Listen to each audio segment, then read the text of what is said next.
Expectancy theory हमें explain करता है कि रिवॉर्ड्स कैसे बिहेवियर को इन्फ्लुएंस करते हैं, और वो ये भी एग्जामाइन करता है कि इंटरनल कॉग्निटिव प्रोसेसेस क्या है जिसकी वजह से हमारा मोटिवेशन बढ़ता है। तो रीइंफोर्समेंट थ्योरी की तरह नहीं है कि एक्सटर्नल फैक्टर्स के ऊपर फोकस कर दिया हो गया। एक्सपेक्टेंसी एक्सप्लोर करता है कि कब और क्यों हुआ मोटिवेशन, है ना, और वो role of individual thought process के ऊपर ध्यान देता है कि वो लोग कैसे डिसीजन बनाते हैं, कैसे इफर्ट डालते हैं। ठीक है, तो की कंपोनेंट्स क्या है एक्सपेक्टेंसी थ्योरी का। एक्सपेक्टेंसी पहला तो कि जिसमें वो लोग बिलीव करते हैं कि उनका जो एफर्ट है उसकी वजह से उनको डिजायर्ड परफॉर्मेंस मिल जाएगा। जैसे एम्प्लॉय मानता है कि अगर मैं एक्स्ट्रा काम करूँगा तो जो प्रोजेक्ट की डेडलाइन है वो मेरे को मतलब वो मैं काम जो है खत्म कर दूँगा, प्रोजेक्ट की डेडलाइन को मीट कर दूँगा, है ना। फिर इसके बाद इंस्ट्रूमेंटलिटी में क्या है कि वो लोग बिलीव करते हैं कि उनके परफॉर्मेंस की वजह से उनको स्पेसिफिक आउटकम से रिवॉर्ड्स मिलेंगे, उनको ये भरोसा रहता है। तो एम्प्लॉय जो है अगर कोई प्रोजेक्ट टाइम पे कंप्लीट करता है तो उसको बोनस और प्रमोशन मिलता है, ऐसा वो मानता है। ठीक है, बैलेंस क्या है कि वो वैल्यू कितनी है उस रिवॉर्ड की, आउटकम के इंडिविजुअल के लिए, जैसे कि वो बोनस और प्रमोशन जो है उसके लिए बहुत ज़्यादा महत्वपूर्ण है कि नहीं, जो उसका मोटिवेशन बढ़ा है, वो होता है बैलेंस।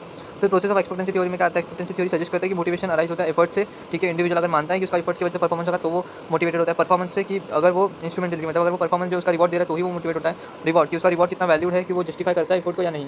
फिर मोटिवेशन हाईएस्ट होता है इन तीन फैक्टर्स में, जब मतलब स्ट्रॉन्गर रेंज देखा जाए कि मतलब जो भी है वो सब स्ट्रॉन्ग रहेगा तीनों फैक्टर्स, तो ही मोटिवेशन ज़्यादा हाईएस्ट रहता है। अगर इनमें से एक भी फैक्टर मिसिंग या वीक रहा तो मोटिवेशन गिर जाता है। जैसे कि अगर एम्प्लॉय को डाउट है कि उसका जो हार्डवर्क है वो सक्सेस को लेकर जाएगा तो फिर एक्सपेक्टेंसी गिर जाती है। अगर एम्प्लॉय मान ही नहीं रहता कि उसका जो उसने मेहनत किया उसको कुछ रिवॉर्ड मिलेगा तो इंस्ट्रूमेंटलिटी लो हो जाती है। अगर एम्प्लॉय वैल्यू नहीं करता रिवॉर्ड तो बैलेंस लो हो जाता है। एप्लीकेशन क्या एक्सपेक्टेंसी थ्योरी का कि क्लियर गोल सेट करता है, एम्प्लॉय मोटिवेटेड होता है तो वो एफर्ट्स कैसे डालना है, कैसे परफॉर्मेंस करना है ना, कितना अच्छा परफॉर्मेंस कैसे आएगा उसके ऊपर काम करता है। ठीक है, तो उसको रोड मैप मिल जाता है एक सेट टारगेट्स को अचीव करने का, एग्जाम्पल टाइप में देखा जाए तो, है ना। फिर इंश्योरिंग फेयर रिवॉर्ड, है ना, ऑर्गेनाइजेशन को क्या करना चाहिए कि जो परफॉर्मेंस और रिवॉर्ड है उसके बीच में स्ट्रॉन्ग लिंक होना चाहिए ताकि ट्रस्ट बना रहे, है ना। रिवॉर्ड जो है हाई परफॉर्मिंग एम्प्लॉइज को देना चाहिए, फेयर होना चाहिए, बोनसेस और प्रमोशन। फिर पर्सनलाइजिंग रिवॉर्ड, बैलेंस मतलब क्या कि पर्सन के ऊपर डिपेंड करता है उसको कौन सा रिवॉर्ड चाहिए, तो फिर वो अलाइन करना चाहिए इंडिविजुअल को प्रेफरेंस के साथ। किसी को रिकॉग्निशन चाहिए होगा, किसी को फाइनेंशियल इंसेंटिव चाहिए होगा, तो वैसा वो मैनेज करना चाहिए। फिर रिसर्च सपोर्टिंग एक्सपेक्टेंसी थ्योरी क्या है, motivation and job performance. Studies बताते हैं कि एम्प्लॉय जो ज़्यादा मोटिवेटेड होते हैं तो वो स्ट्रॉन्गर कनेक्शन देखते हैं इफर्ट, परफॉर्मेंस और रिवॉर्ड्स के बीच में। तो एम्प्लॉय का क्लियर परफॉर्मेंस बेस्ड इंसेंटिव देंगे तो फिर वो हायर प्रोडक्टिविटी देगा। इफेक्टिव रिवॉर्ड सिस्टम होना चाहिए। रिसर्च हाईलाइट करते हैं कि अगर पर्सनलाइज रिवॉर्ड देंगे तो फिर जो मतलब परफॉर्मेंस है वो अच्छा मिलता है, उनका